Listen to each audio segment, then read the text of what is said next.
Don't ask questions. Asking question is a wrong thing. Silly question ಕೇಳ್ಕೋಬೇಡಿ ನೀವು. ಇನ್ನೊಂದ್ಸಲ question ಕೇಳಿದ್ರೆ ಬಾಯಿ ಮೇಲೆ ಹೊಡಿತೀನಿ. ಏನು ಗೊತ್ತಾ, ನಾವು ಚಿಕ್ಕ ವಯಸ್ಸಲ್ಲಿ ಸಣ್ಣವರಿದ್ದಾಗ ಒಂದು 3-4 ಒಂದು 5-6 ವರ್ಷ ಇದ್ದಾಗ ನಮ್ಮ ಹತ್ರ ಏನು ಕ್ವಶನ್ ಕೇಳೋ ಒಂದು ಕ್ಯೂರಿಯಾಸಿಟಿ, ಇನ್ನರ್ ಎಬಿಲಿಟಿ, ಆ ಒಂದು inner natural capacity, natural thing ಅವ್ನು ಗಾಡ್ ಗಿಫ್ಟ್ ಥರ ಬಂದಿರುತ್ತೆ. ಬಟ್ ಅದು ಈ ದೊಡ್ಡವರಿಗೆ ನಾವೇನೋ ಒಂದು ಕ್ವಶನ್ ಕೇಳಿದಾಗ ಅವರಿಗೆ ಅದು ಅರ್ಥ ಆಗಲಿಲ್ಲ ಅಂದರೆ, ಅವ್ರ ಹತ್ರ ಆನ್ಸರ್ ಇರಲಿಲ್ಲ ಅಂದರೆ ಅವ್ರು ಅದನ್ನು ನೆಗ್ಲೆಕ್ಟ್ ಮಾಡ್ತಾ ಬರ್ತಾರೆ. ನಾವು ಕ್ವಶನ್ ಕೇಳೋಕೆ ಆನ್ಸರೇ ಇರಲ್ಲ ಅವ್ರ ಹತ್ರ, ಸೊ ಅದನ್ನು ಅವಾಯ್ಡ್ ಮಾಡ್ತಾರೆ. ಅಂದರೆ ನಾವು ಚಿಕ್ಕ ವಯಸ್ಸಲ್ಲಿ ನಮ್ಮದು ಮೈಂಡಲ್ಲಿ ಏನೂ ತುಂಬಿರಲ್ಲ. So mind was totally full open. ಮೈಂಡಲ್ಲಿ ಏನೂ ಇರಲೇ. ಸೊ ನಾವು ಏನು ನೋಡ್ತೀವಿ ಅದನ್ನು ಕ್ವಶನ್ ಕೇಳ್ತೀವಿ. ಅಂದರೆ ಇವಾಗ ಆಕಾಶ ಮೇಲೆ ಚುಕ್ಕಿ ಹಾಕಿದವ, ಆಕಾಶ ಮೇಲೆ ಚಂದ್ರಮೆ ಹಾಕಿದಾನ, ಆಕಾಶ ಯಾಕೆ ಮೇಲಿದೆ, ಭೂಮಿ ಯಾಕೆ ಕೆಳಗಿದೆ, ಗಿಡ ಯಾಕೆ ಸ್ಟೇಟ್ ಇದೆ ಅಂದರೆ ಕ್ಯೂರಿಯಾಸಿಟಿ ನಮ್ಗೆ ಗೊತ್ತೇ ಇರಲ್ಲ. ನಾವು ಚಿಕ್ಕವರಿದ್ದೀವಿ, ನಮಗೇನೋ ಗೊತ್ತಿಲ್ಲ. ನಮ್ಮ ಪೇರೆಂಟ್ಸ್ಗಳಿಗೆ ನಮ್ಮ ಸ್ಕೂಲಲ್ಲಿ ಏನೋ ಒಂದು ಕ್ವಶನ್ ಕೇಳಿದಾಗ ಅವ್ರಿಗೆ ಸಿಲ್ಲಿ ಕ್ವಶನ್ಸ್ ಇರುತ್ತೆ. ಈ ನಮ್ಮದು ಎನ್ವೈರ್ಮೆಂಟ್ ಯಾವ ರೀತಿ ಮಾಡಿದೆ ಅಂದರೆ ಅದು silly question. Don't ask silly questions. Okay, don't be numb. ಹುಚ್ಚಿಸ್ ಕ್ವಶನ್ ಕೇಳ್ಕೋಬೇಡ. ಇನ್ನು ಕೆಲವೊಬ್ರು ಏನಂತಾರೆ ಆಮೇಲೆ ಹೇಳ್ತೇನಪ್ಪಿ, ಅಪ್ಪು ಆಮೇಲೆ ಹೇಳ್ತೇನಪ್ಪಿ ಅಂತ ಹಿಂಗೆ ತಲೆ ಸವರಿಸ್ತಾರೆ, ರಂಭಿಸ್ತಾರೆ. ಸೊ ಇದ್ಯಾಕೆ ಹೇಳ್ತೀನಿ ಅಂದರೆ ಆ ಒಂದು ಇನ್ನರ್ ಎಬಿಲಿಟಿ ನಮ್ಮನ್ನು ಒಂದು ನೆಗೆಟಿವಿಟಿ ಯಾವ ರೀತಿ ಕ್ರಿಯೇಟ್ ಮಾಡುತ್ತಂತ. ಹಾಗೆ ಸೀನಿಯರ್ ಆಗ್ತಾ ಬಂದಾಗ ನಾವು ಹಾಗೆ ಆ ಒಂದು ಏಜ್ ದಾಟ್ತಾ ಬಂದಾಗ ಆ ಒಂದು ಕ್ವಶನ್ ಕೇಳೋ ಕೆಪಾಸಿಟಿ ನಮ್ಮ ಹತ್ರ ಹೋಗೇ ಬಿಡುತ್ತೆ. ಇವಾಗ ಏನೋ ಒಂದು ಕ್ಲಾಸಲ್ಲಿ ಆಗಿರ್ಬೋದು, ಕ್ಲಾಸಲ್ಲಿ ಏನೋ ಒಂದು ಕ್ವಶನ್ ಕೇಳೋಕೆ ಒಂದು ನಾಚ್ಕೋತೀವಿ. ಅವ್ರು ಏನು ಅನ್ಕೋತಾರೆ, ಏನು ಅನ್ಕೋತಾರೆ ಅಂತ ಒಂದು ಮೈಂಡಲ್ಲಿ ಥಾಟ್ ಬರುತ್ತೆ. ಬಿಕಾಸ್ ಆ ಒಂದು ಇನ್ನರ್ ಎಬಿಲಿಟಿನ ಅವ್ರು ಅಲ್ಲೇ ಕೊಲ್ಲಿಡ್ತಾರೆ. They killed it. ಚಿಕ್ಕವರಿದ್ದಾಗ ಏನೋ ಒಂದು ಕ್ವಶನ್ ಕೇಳಿದರೆ ಅವ್ರು ಏನೋ ಒಂದು ಆನ್ಸರ್ ಹೇಳಿದ್ರು ಕಡೆ ನಾವು ಒಪ್ಕೋತಿದ್ವಿ. ಬಟ್ ಅದನ್ನು ಸಿಲ್ಲಿ ಕ್ವಶನ್ನು ಆ ರೀತಿ ಕ್ವಶನ್ ಕೇಳೋಕೆ ಹೋಗ್ಬಾರ್ದು, ಈ ರೀತಿ ತಲೆಬಾರ್ದು.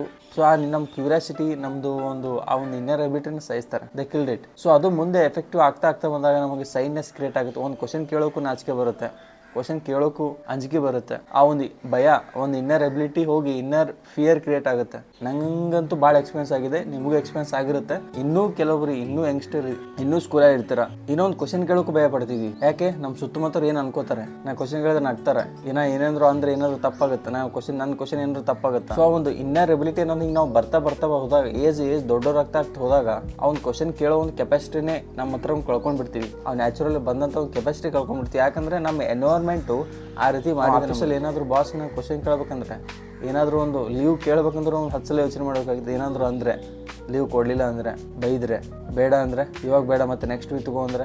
ಸೊ ಈ ರೀತಿ ಆ ಒಂದು ನ್ಯಾಚುರಲ್ ಥಿಂಗ್ ಹೋಗಿ ನ್ಯಾಚುರಲ್ ಫಿಯರ್ಸ್ ಕ್ರಿಯೇಟ್ ಆಗ್ತಾ ಬರುತ್ತೆ. ನಂಗೆ ಗೊತ್ತು, ನಿಮಗೂ ಎಕ್ಸ್ಪೀರಿಯನ್ಸ್ ಆಗಿದೆ ಅಂತ. ಒಂದು ಅಂದರೆ ನಾವು ಚಿಕ್ಕವರಿಂದ ಕ್ವಶನ್ ಕೇಳೋದು ತಪ್ಪ. ಸೊ ನಿಮ್ಗೆ ಯಾರು ಕೇಳಿರ್ತಾರಲ್ಲ ಅವಾಗ ನೀವು ಇದೇ ರೀತಿ ಆನ್ಸರ್ ಹೇಳಿದ್ರೆ ಇದು ನಾ ಹೇಳೋ ಮಾತುಗಳು ನಿಮ್ಗೆ ಮ್ಯಾಚಿಂಗ್ ಆಗುತ್ತೆ. ಬಿಕಾಸ್ ಅವ್ರಿಗೆ ಇದೊಂದು ಕ್ಯೂರಿಯಾಸಿಟಿನ, ಆ ಕ್ಯೂರಿಯಾಸಿಟಿ ಬೆಳೆಸ್ಬೇಕು ನಾವು. ಆ ಕ್ಯೂರಿಯಾಸಿಟಿ ಅಲ್ಲೇ ನಾವು ಸ್ವಿಚ್ ಆಫ್ ಮಾಡ್ತಿದ್ದೀವಿ. That's not good. It's okay to ask question. ನಮಗೆ ಅನ್ಸ್ಬೋದು, ಬಟ್ ಅಲ್ಲ ಸಿಲ್ಲಿ ಕ್ವಶನ್ ಅವ್ರಿಗೆ important question. Because they don't know anything, they are new to world. ಅಂದರೆ ಇವು ನಮ್ಮ ಸುತ್ತಮುತ್ತ ಎನ್ವೈರ್ಮೆಂಟ್ ಯಾವ ರೀತಿ ಮಾಡಿದೆ ಅಂದರೆ, ಏನು ನಮ್ಮ ಮೈಂಡ್ ಸೆಟ್ ಕ್ರಿಯೇಟ್ ಮಾಡಿದೆ ಅಂದರೆ, don't ask questions. Asking question is a wrong thing. Don't ask silly questions. Silly question ಕೇಳ್ಕೋಬೇಡಿ ನೀವು. ಇನ್ನೊಂದ್ಸಲ ಕ್ವಶನ್ ಕೇಳಿದ್ರೆ ಬಾಯಿ ಮೇಲೆ ಹೊಡಿತೀನಿ. ಬಾಯಿ ಮುಚ್ಚಿ. ಆ ರೀತಿ ಕೇಳಬೇಡ್ದ, ಕ್ವಶನ್ ಕೇಳ್ಕೊಬೇಡ್ದಂಗೆ. ಕ್ವಶನ್ ಕೇಳೋ ತಪ್ಪು, ಭಾಳ ತಪ್ಪು. ಈ ರೀತಿ ನಮ್ಮ ಎನ್ವೈರ್ಮೆಂಟ್ ನಮ್ಮನ್ನು ಬಾಯಿ ಮುಚ್ಚಿದೆ. ಆ ಒಂದು ಇನ್ನರ್ ಎಬಿಲಿಟಿ ಅಲ್ಲೇ ಮಲಗಿಸಿದ್ದಾರೆ. ಸೊ ಅದು ಇನ್ನರ್ ಎಬಿಲಿಟಿ ಹೋಗಿ ಇನ್ನರ್ ಫಿಯರ್ ಕ್ರಿಯೇಟ್ ಆಗಿದೆ. ಸೊ ಅದನ್ನು ಫಸ್ಟ್ ನಾವು ನೆಗ್ಲೆಕ್ಟ್ ಮಾಡಬೇಕು. ಈ ಒಂದು ಎನ್ವೈರ್ಮೆಂಟು, ನಮ್ಮ ಸುತ್ತಮುತ್ತವ್ರು ಏನು ಹೇಳ್ತಾರೆ ಅದನ್ನು ಸೈಡಿಗೆ ಇಟ್ಟು ಫಸ್ಟ್ ನಾವು ನಮ್ಮ ಮಾತು ಕೇಳೋದನ್ನು ಕಲಿಬೇಕು. ಯಾವಾಗುತ್ತೆ ಗುರು ಎಲ್ಲ? ಫಸ್ಟ್ ನಮ್ಮ ಹತ್ರ ಇದೊಂದು ಕ್ಯೂರಿಯಾಸಿಟಿ ಏನು ಗುರು, ನಮ್ಮ ಹತ್ರ ಒಂದು ಕ್ಯೂರಿಯಾಸಿಟಿ ಏನಿದೆ, ಆ ಕ್ವಶನ್ ಯಾಕೆ ಕೇಳ್ಬೇಕು ನಾನು? ಈ ಒಂದು ಇನ್ನರ್ ಫಿಯರ್ ಆಗಿರ್ಬೋದು, ಸೈನೆಸ್ ಕ್ರಿಯೇಟ್ ಆಗುತ್ತಲ್ಲ, ಸೊ ಅದನ್ನೆಲ್ಲ ಈ ಒಂದು ಎನ್ವೈರ್ಮೆಂಟ್ ಕ್ರಿಯೇಟ್ ಮಾಡುತ್ತೆ. ನಮ್ಮ ಎನ್ವೈರ್ಮೆಂಟ್ ಅಂದರೆ ನಮ್ಮ ಸುತ್ತಮುತ್ತವರು, ಪೇರೆಂಟ್ಸ್ ಆಗಿರ್ಬೋದು, ಸ್ಕೂಲ್ ಆಗಿರ್ಬೋದು, ನಮ್ಮ ರಿಲೇಷನ್ಶಿಪ್ಸಲ್ಲಿ ಸಂಬಂಧಿಕರಾಗಿರ್ಬೋದು, ಯಾರೇ ಆಗಿರ್ಬೋದು. ಸೊ ಅವ್ರನ್ನ ಸ್ವಲ್ಪ ಸೈಡಿಗಿಟ್ಟು ನಮ್ಮ ಹತ್ರ ಒಂದು ಕ್ಯೂರಿಯಾಸಿಟಿ ಏನು, bro it's okay to ask questions. ಬೇರೆಯವ್ರು ನಾವೊಂದು ಕ್ವಶನ್ ಕೇಳಿದ್ರೆ ಬೇರೆಯವ್ರು ಏನು ತಿಳ್ಕೊತಾರೆ, ನಮ್ಮನ್ನು ಡಂಬ ತಿಳ್ಕೊತಾರ, ಏನು ಗೊತ್ತಿಲ್ಲ ತಿಳ್ಕೊಳ್ಳಿ, ಅದು ಇಟ್ ಡಸಂಟ್ ಮ್ಯಾಟರ್. ಬಟ್ ನಮ್ಮ ಹತ್ರ ಒಂದು ಕ್ಯೂರಿಯಾಸಿಟಿ ಇದೆ, ಆ ಕ್ಯೂರಿಯಾಸಿಟಿನ ಫುಲ್ಫಿಲ್ ಮಾಡ್ಬೇಕಷ್ಟೇ. ಸೊ ಆ ಕ್ಯೂರಿಯಾಸಿಟಿ ಆ ಒಂದು ಕ್ವಶನ್ ಕೇಳಿದ್ರೆ ಅವನ ಆನ್ಸರ್ ಸಿಕ್ಕರೆ ಫುಲ್ಫಿಲ್ ಆಗುತ್ತಾ? Just do it, just ask it, don't hesitate to ask. ಕಾಲೇಜಲ್ಲಿ ಕ್ಲಾಸ್ ನಡೆಯುವಾಗ ಏನೋ ಒಂದು ಕ್ವಶನ್ ರೈಸ್ ಆಗುತ್ತೆ, ಏನೋ ಒಂದು ಪ್ರಾಬ್ಲಮ್ ಅರ್ಥನೇ ಆಗಲ್ಲ. ಅವ್ನ ಪ್ರಾಬ್ಲಮ್ ಕೇಳಿದ್ರೆ, ಆ ಒಂದು ಕ್ವಶನ್ ಕೇಳಿದ್ರೆ ಆ ಒಂದು ಆನ್ಸರ್ ಸಿಗುತ್ತೆ. ಅವಾಗ ಸ್ವಲ್ಪ ಫುಲ್ ಸ್ಯಾಟಿಸ್ಫೈಡ್ ಆಗ್ತೀವಿ.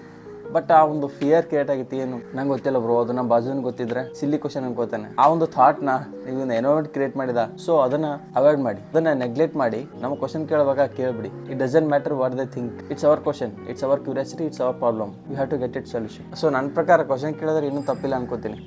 ನಾವು ಒಂದು ವೇಳೆ ಒಂದು ದೊಡ್ಡವರಾದಾಗ ಪೇರೆಂಟ್ಸ್ ಲೆವೆಲ್ ಬರ್ತೀವಿ, ಸೊ ಯಾವ ರೀತಿ ನಮ್ಮ ಚಿಕ್ಕಗಳು ನಿಮ್ಮ ಚಿಲ್ಡ್ರನ್ಸು ಕ್ವಶನ್ ಕೇಳಿದಾಗ ಅವ್ರನ್ನ ಈ ರೀತಿ ಡಂಬ್ ರೀತಿ ಟ್ರೀಟ್ ಮಾಡೋಕೆ ಹೋಗಬೇಡಿ. ಯಾಕಂದ್ರೆ ಸೊ ಅವ್ರ ಹತ್ರ ಒಂದು ನ್ಯಾಚುರಲ್ ಕ್ಯೂರಿಯಾಸಿಟಿ ಉಟ್ಕೊಂಡು ಬರುತ್ತೆ, ಕ್ಯೂರಿಯಾಸಿಟಿ ಇರುತ್ತೆ. ಸೊ ಅದನ್ನು ಆ ಕ್ಯೂರಿಯಾಸಿಟಿನ ತಿಳ್ಕೊಳ್ಳೋಕೆ ಟ್ರೈ ಮಾಡಿ, ಆ ಕ್ಯೂರಿಯಾಸಿಟಿನ ಇಂಟ್ರೆಸ್ಟ್ ಆಗಿ ಇಂಟ್ರಾಕ್ಟ್ ಮಾಡಿ. ಸೊ ಆ ಒಂದು ಚಿಲ್ಲರ್ಸ್ಗೂ ಹೆಲ್ಪ್ ಆಗುತ್ತೆ.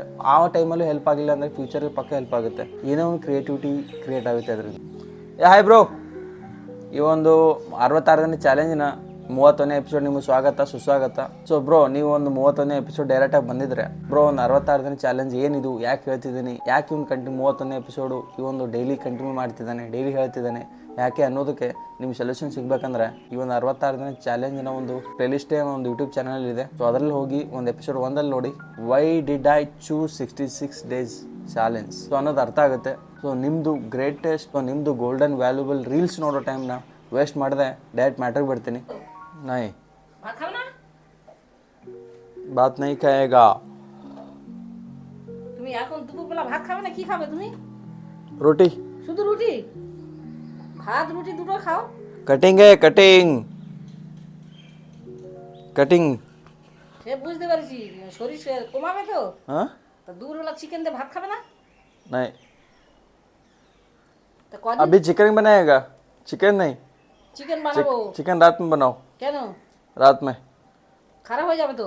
खराब हो जाओ, ठीक है अभी बनाओ। এখন খাবে রাতে খাবে দুবার খাবে।